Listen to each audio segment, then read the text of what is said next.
Eu quero trazer uma palavra ao seu espírito, ao seu coração, para formarmos mais um elo da campanha da restituição em dobro.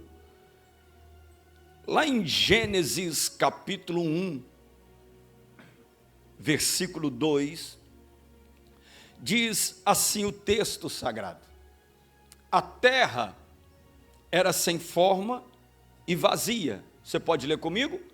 A terra era sem forma e havia trevas sobre a face do abismo, vírgula. Mas o Espírito de Deus, eu gosto da outra tradução, se movia sobre a face das águas.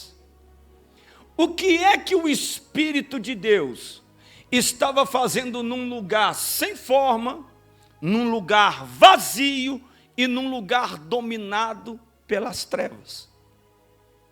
A terra era sem forma e vazia, havia trevas sobre a face do abismo, mas o Espírito de Deus faz assim, ó, se movia, vamos lá?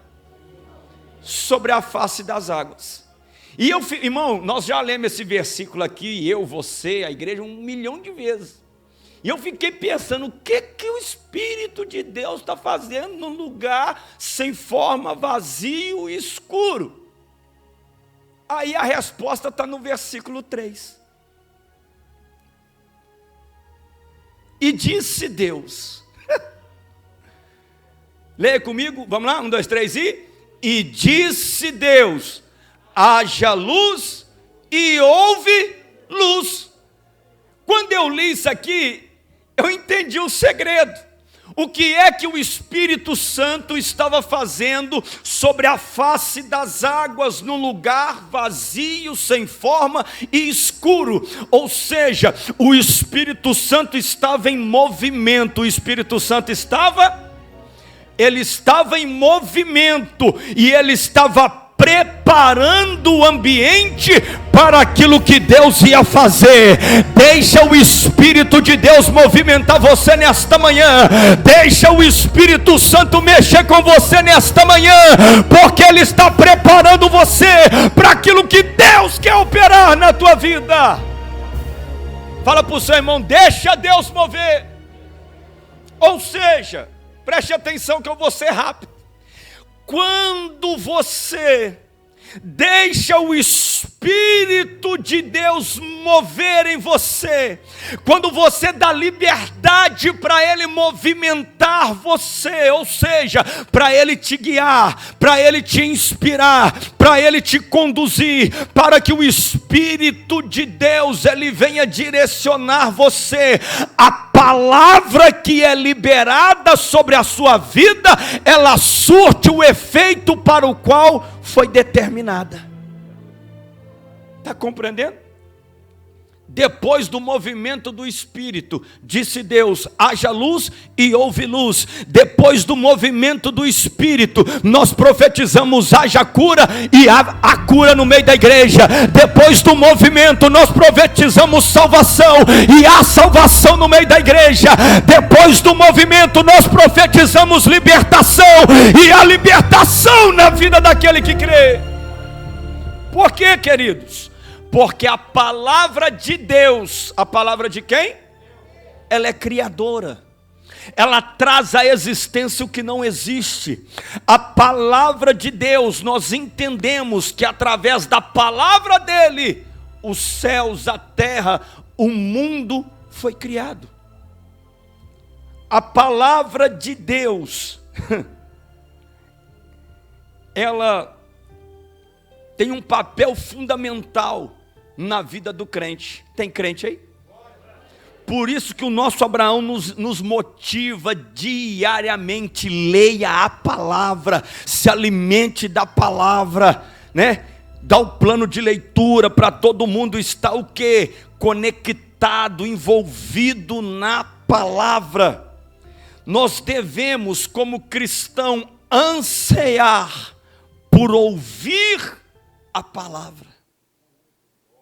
Nós temos que ter essa alegria no nosso coração. Hoje é quarta-feira, hoje tem culto, hoje tem palavra. Amanhã tem culto, tem palavra. Sexta tem culto, tem palavra. Domingo tem culto, tem palavra. Nós temos que ter esse anseio no nosso coração de todos os dias ser alimentado através da palavra. Jeremias capítulo 7, versículo 1 e 2. Jeremias 7, 1 e 2, a palavra que da parte do Senhor veio a Jeremias dizendo: põe-te à porta da casa do Senhor e proclama-lhe esta palavra e dize: ouvi a palavra do Senhor, todos de Judá, os que entrais por estas portas para adorar ao Senhor. Quando você sai da sua casa, você vem para a casa de Deus, o seu coração tem que estar aberto, o seu ouvido tem que estar atento para você ouvir a palavra de Deus. Segundo, nós, como servos de Deus, nós devemos devemos o quê? Procurar compreender a palavra de Deus. Ah, pastor, mas eu leio e não entendo. Então é por isso que a gente tem que procurar entender. Se eu não estou entendendo, eu tenho que aumentar o meu conteúdo, eu tenho que ler de outra forma, eu tenho que buscar mais algum recurso para que eu leia e entenda. Ah, mas, irmãos, eu tenho um monte de Bíblia que eu gosto de estudar. Por quê? Porque uma fala uma coisa, uma fala outra, e ali eu vou entendendo o que eu estou lendo. Está compreendendo? Eu não posso simplesmente ler, então eu não leio, não entendo, então não vou ler mais. Não, eu não leio, não entendo, então eu tenho que procurar. Como que eu vou entender? Como que eu vou aprender mais? Como que a palavra vai entrar no meu espírito? É o que está escrito em Mateus 13, 23. Mateus 13, 23. Mas o que foi semeado em boa terra é o que ouve e compreende a palavra. Quando eu ouço a palavra de Deus, quando eu procuro entender a palavra de Deus, o que acontece? Eu começo a dar fruto. Um produz fruto 100, um produz fruto a 60 e outro produz fruto a 30. Eu vim profetizar na tua vida nesta manhã. Você será uma árvore, você já é uma árvore frutífera na casa de Deus, porque a palavra ela vive dentro de você. Quem recebe, aplauda o nome do Senhor.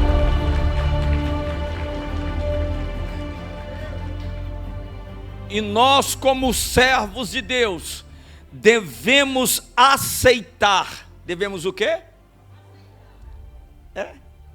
Aceitar o que a palavra de Deus diz.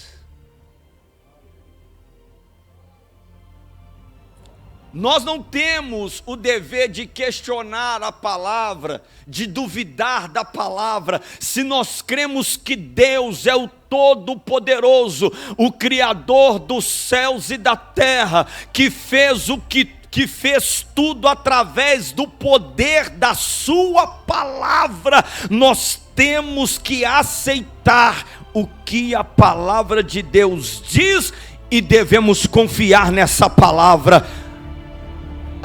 Eu acho que você não gostou. Nós devemos confiar nessa palavra, porque essa palavra, meu irmão, ela vai nos conduzir a uma vida na eternidade. Amém? Então diga comigo: ansiar por ouvir, procurar compreender, e diga assim: e aceitar o que a palavra diz. Amém, queridos? Quando nós entendemos isso, nós caminhamos mais perto de Deus, no centro da sua vontade. Amém? Nós vamos formar mais um elo da poderosa campanha da restituição em dobro. Quem já está nessa campanha de fé, levanta a mão bem alto. Maravilha. Quem ainda não está formando essa corrente, levante a mão para o céu. Levante a mão. Começa hoje. Começa hoje. 7 quartas, 7 domingos, para Deus operar o milagre